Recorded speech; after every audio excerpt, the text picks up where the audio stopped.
Right, lovely day today, so down to the woods for a bit of breakfast and a chill out. See you later.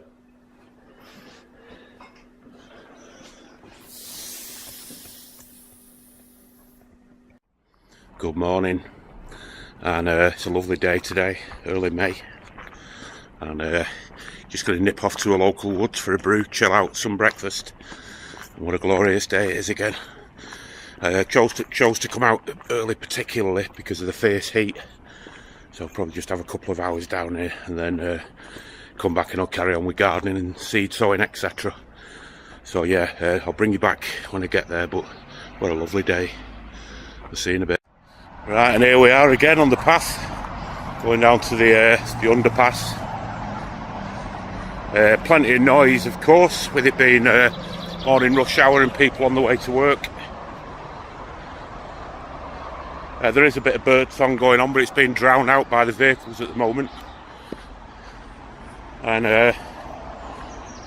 as you'd expect, a lot more greenery here, which is great to see. Right, let's get under the subway and get away from the noise and the pollution. So I'll bring you back in a bit. And here we are at the other side of the subway. And the last time I came here in winter, you could see all the way through down to the water. Don't you just love it when spring and summer kick in and we get all this amazing growth? Got a lovely little urban woodlands. Right, so I'm going to go and look for a good spot to chill out. Get a little fire going. See you in a bit. So I've been walking a couple of minutes and I've just come to this opening here, and I don't know if this camera's going to do it justice, but what an amazing view. You can just make out the river down there a little bit. Breathtaking, and great to see such a wide diversity of trees in these woods as well. Just amazing. Right, let's carry on.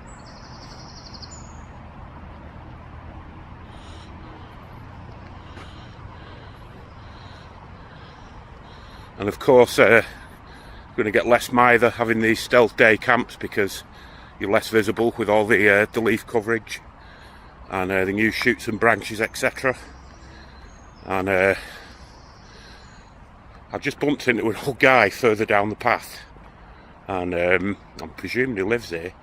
He had a little fire on the go on the path and making himself a brew. Guy about 60 odd. Didn't look like a wild camper. But this time of the year, I should imagine probably quite nice living down here. Weather's quite good, it's warm, etc. Plenty of firewood about, dry firewood. So yeah, good luck to him. And I might see if he'll let me sit down and make him a brew on the way back, you never know. I said good morning to him, asked him if he was okay for water, which he said he was. You wouldn't think this was in the middle of Bolton, would you? A heavily built up urban environment. But there you go, onwards. Right, so I just came across this here.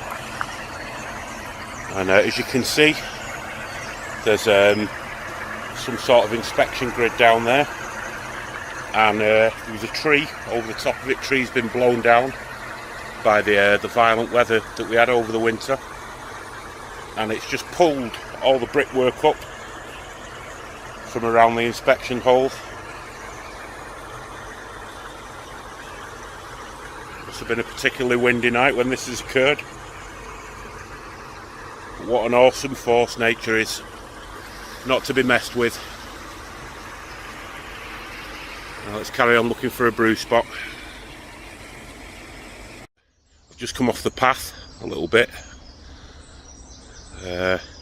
Loads of bluebells over there. I discovered this stagnant little pond. I've never seen this before. On the top of the hill. There's a couple of ducks over there that are probably too far for the lens of this camera.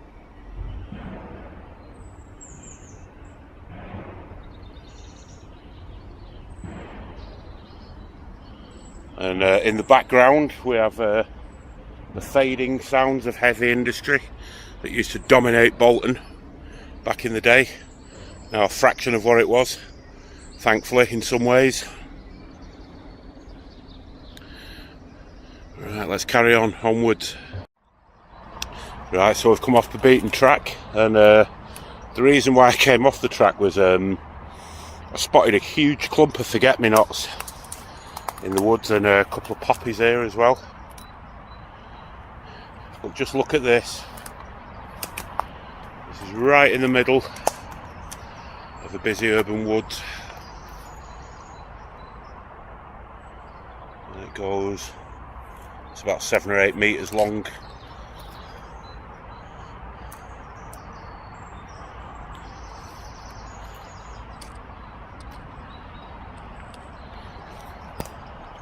And it's when you see things like this, it makes it worth the while coming out. It's one of the things that you don't see very often. Amazing. So I'm just going to walk back about 20 yards. I saw some fallen trees down there that look great for somewhere to sit to make a brew. Finally. Right, found a good spot for a brew, so let's get a fire on. Lovely.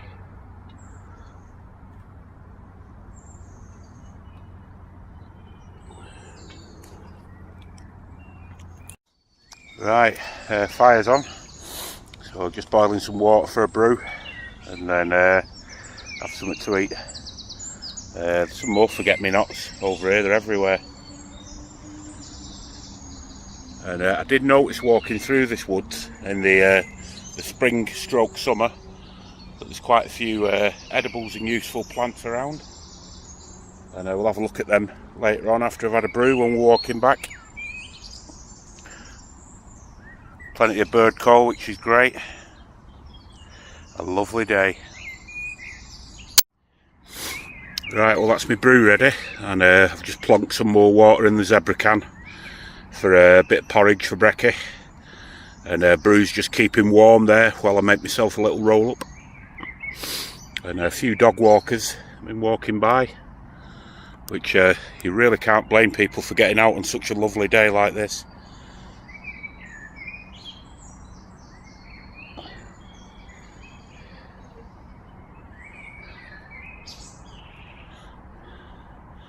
So back to this much needed brew. I'll come back to you in a bit. Right, so we've had a little bit of an accident with the grill. So I've whipped the grill off and put the billy can in the ashes, which is it's a lot better, is cooking a lot quicker. And just go back to what I was briefly discussing about people getting outdoors. We seem to have lost this connection that we've had with nature, and we forget that we're intrinsically a part of nature. Just because we've got technology, rational thought and logic doesn't mean that we're any less part of nature. And in the modern world, where people tend to stay indoors a lot, sat behind laptops and computers, and don't get me wrong, I'm guilty of this myself. We really need to start getting out more and start reconnecting with our local environment. It makes sense too. You get a lot of good feeling and well-being from it. I mean, I could have been stuck in front of a laptop or sat here making myself breakfast and a brew in a lovely little urban wood. And I know which one I'm always going to opt for. So yeah, it's just something that's interested me that over the decades. I mean, I've always tried to get outdoors. I used to play in woods and parks an awful lot as a kid, and then started wild camping when I was about 18 or 19, and continued wild camping through the decades. And it just makes a lot of sense, really, for us to be part of that which nurtures and sustains us. So that's a couple of thoughts that I just wanted to share with you. Let's see how breakfast's going, and have some more of my brew and fag. Right, so we're not far off Breck here, about a minute away. Just letting this heat up a little bit more in the embers. And this is just a cheap muesli porridge, full of all sorts of good stuff. Vitamins and minerals and protein from the seeds, sugar from the fruit. Ready to go. And there we are, all packed up. And again, leave no trace if you've had a fire. Make sure the fire's out properly. Disperse the ashes. I've covered this area up with some damp organic matter that was lying around. So yeah, nice little break that. Time to move on. So just having a look at some of these plants here. We've got nettles, and we've got Himalayan balsam and cleavers. All edible plants. Himalayan balsam's got a tiny little bit of oxalic acid in, I think. But the stems of Himalayan balsam are a good source of water if you're out and about. You can use the leaves in salad, etc. Nettles, lots and lots of medicinal uses, quite high in iron. And it's a nice refreshing brew in the early spring. If you get the young nettle shoots and make yourself a brew with them, lovely. Right, let's see what's through here. Taking a different way back. Oh, it's got a bit dark in here.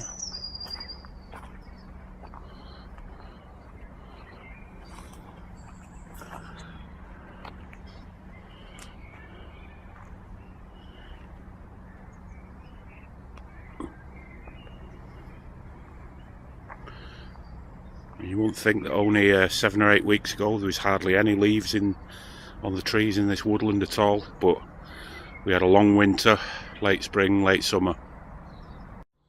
And I've just found, whoops, just disturbed a pigeon. On the edge of the path I've just found this, I think it's Jack of the Hedge. Just rub one of the flowers and smells very garlicky. So another edible, another useful edible. And all that you can see ahead there is a blanket of Himalayan balsam, dotted with the odd nettle plant fighting its way through.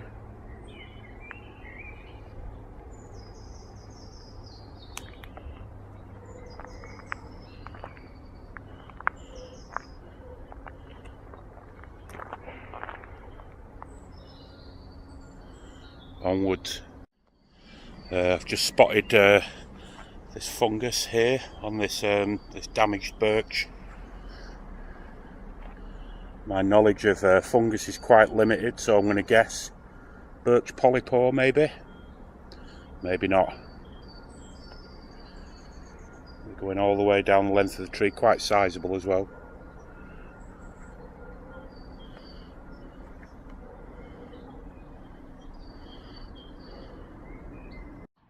As I mentioned earlier, when I walked into the woods, there was an old guy with a fire on the path. I don't know where he's gone, but the fire's still here and still in.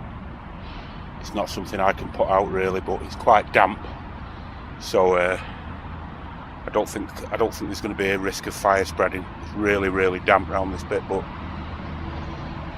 I don't know where he is. But I hope the old boy's all right. He seems to be in good spirits. I think he was getting himself a little brew together on the fire. He's not about, but if I do bump into him, the least I can do is I'll offer him some water again and some baccy if he's a smoker. And I guess by now you can hear the thrum of traffic in the background as we make our way back up to the path towards the flyover. Quite a busy stretch of road really, the A666, and it's just so great that there's these sort of large dense chunks of urban woodland to mop up the CO2. I'm sure it would be a much more unhealthier place than it is if these woodlands weren't here.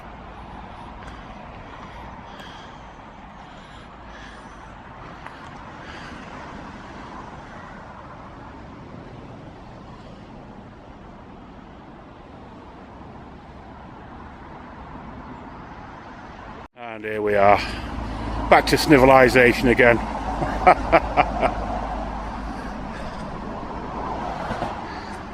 Well, it was a nice little mooch out, that. Nice breakfast and brew. And a good chill out walking around a beautiful small local urban woodland. So that's about it from me. I'll catch you again. And thanks for watching, and please subscribe if you haven't already done. My channel is about permaculture, food sovereignty, outdoors, bushcraft, reconnecting with nature, and all of these things are interlinked, of course.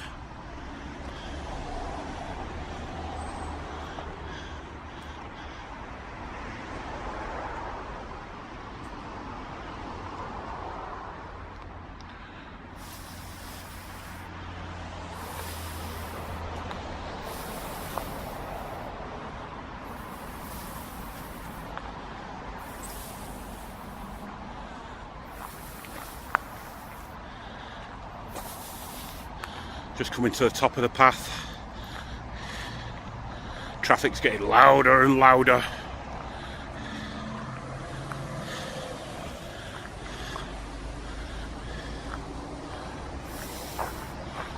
And here we are.